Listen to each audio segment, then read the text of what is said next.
Virgo, hi, welcome to my channel. I'm back. I've missed you guys, so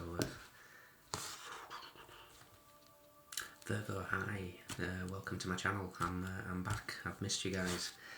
So today we've got a weekly reading for you for the 25th of April to the 1st of May 2022. Quite a big week in regards to, a big couple of weeks. We've got the solar eclipse coming up this coming, week today. This new moon in Taurus is a solar eclipse, and then 2 weeks after that we have the full moon in Scorpio, which is a lunar eclipse. So quite chaotic energies for the next few weeks, so don't rush into things, just take things slow, a step at a time. Taurus energy for this new moon is very ruled by Venus, so take a leaf out of Venus's book and pamper yourself, self-care, look after, treat yourself.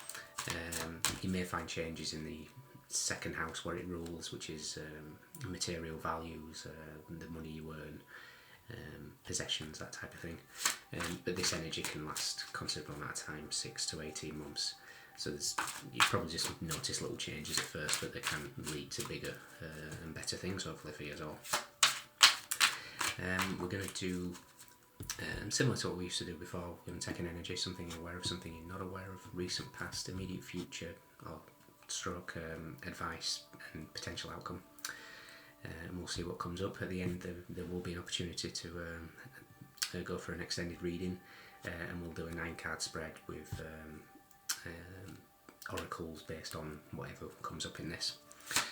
Okay, so thank you for the continued support, the likes and shares and subscribes. It makes the world of difference, and it's much appreciated. Okay. A couple of things came up in your pre-shuffle. I almost feel like somebody's potentially missing you, very nostalgic. I heard Lenny Kravitz again during that, so somebody's worried if they're going to see you again. But it's also something about speaking your truth regardless if somebody wants to hear it or not. So whether you've had something happening there, we've got the star, so there's healing going on. Okay, so Virgo, you can watch this for Virgo Sun, Moon, Rising or Venus, or if you are clued up in your transits, check where your Sun is. If it's currently in the 6th house, this is perfect. If it's currently, say, in your 8th house, I'd ask you to watch Scorpio instead. I will do a video about this weekend and make more sense to people, so it's probably going to make there'll be more clarity next week. Okay, 2 more.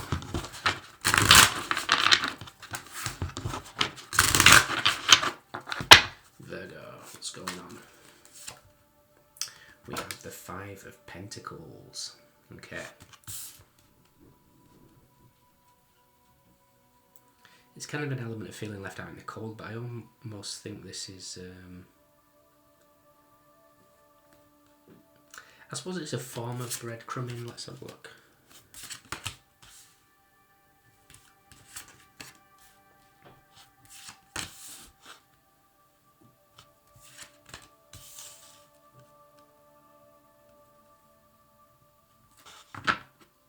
Okay, we have the Devil, the 10 of Swords, the 8 of Pentacles, and the 9 of Pentacles. The Devil and the 10 of Swords, I kind of feel like you're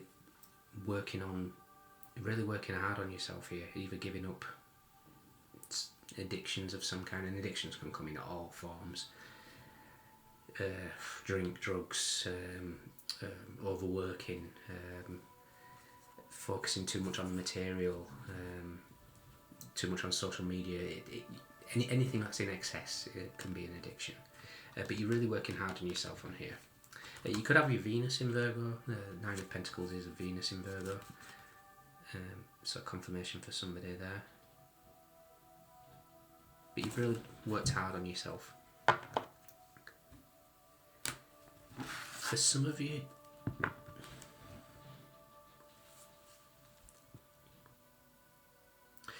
if you're new to energy, or I kind of feel like you potentially just moved somewhere for some of you, or you've been in a home and the energy's feeling heavy, stagnant. There's something here about saging, clearing the air. What we're aware of is the Five of Wands. What you're not aware of is the Four of Wands. The Four of Wands I kind of feel like is your home.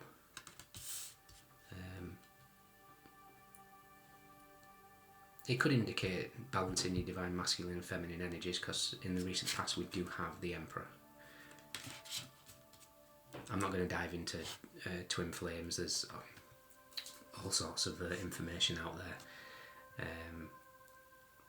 because it's a journey that I think is given too much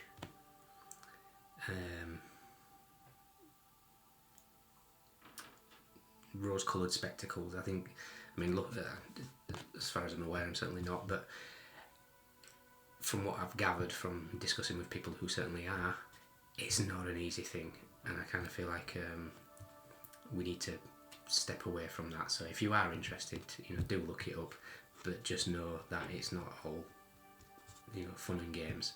There's a lot of shadow work. There's a lot of, the devil is here, the shadow work, and there's a lot of seeing the deepest, darkest aspects of yourself and of the person in front of you as well, who you are mirroring.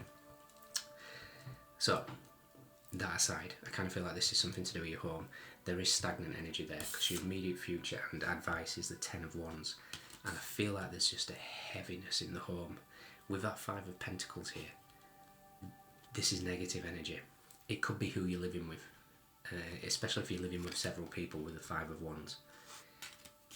There's a need to move your body with the Five of Wands here. I always, Taylor Swift it, we'll just shake it off. There's a need to kind of, run around the house with a bell, clear that energy. There's something that's really in your living environment that is heavy and dense, that needs clearing. You could be living with somebody that reminds you of your father, or could be a similar energy to them. It doesn't have to be, but there's a very sort of masculine energy here where it is almost too much lean into the masculine side, where everything is structure, everything has its order. There's no flow, there's no creativity, and I kind of feel like this is what's causing that stagnant energy. So this could be you. There could be too much routine in place, or it could be a partner, people you live with, or people in your environment. Something is too rigid. It could be traits that you've learned from your father, or somebody that's in a patriarchal sort of role, older brother, siblings, anything like that. There's an element of somebody controlling here as well. So and it is in the past, so it could be somebody in your past. But for some of you, it could be who you're living with. There's an element of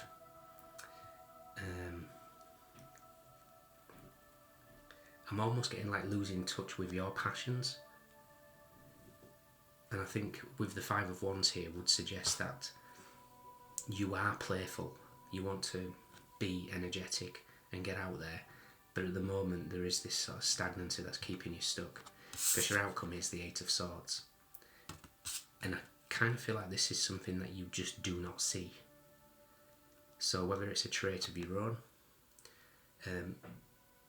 that image that I got earlier about speaking the truth, regardless if you want to hear it, that could be me doing that to you now, so I do apologise. But there's something here about maybe not seeing where you're focused too much in an area and it's too rigid. This could be how you see yourself doing X, Y and Z. It's as if there's too much structure. There's not enough flexibility. It's probably the best way to say it. But I do see you working hard on yourself, especially with the Eight of Pentacles here. Financially, you're going to be very, very, very, very, very comfortable with the Nine of Pentacles. So that aspect I'm not worried about. But there is a need here to clear the energy, especially within the home. Really kind of shift it up. Okay. else have we got here? There's something about 108. We've got the 10 and the 8 for the 10 of Wands and the 8 of Swords. So that you could be saying 108 a lot, but it also depicts cycles as well for me. 108 months is 9 years, and there's usually in numerology a 9-year cycle. So maybe you're setting targets that you need to be at a certain point in your life. Again, there's a need for flexibility, there's a need for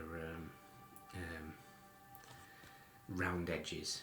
108 breaks down to a 9, which is you, the Hermit, but it's a soft number is 9.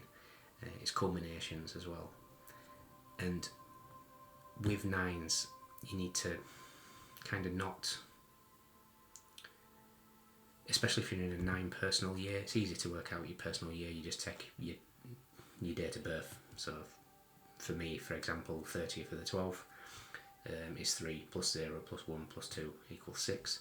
And the year is 2022. So 2 plus 0 plus 2 plus 2 is 6. So 6 plus 6 is 12, breaks down to a 3. I'm in a 3 personal year.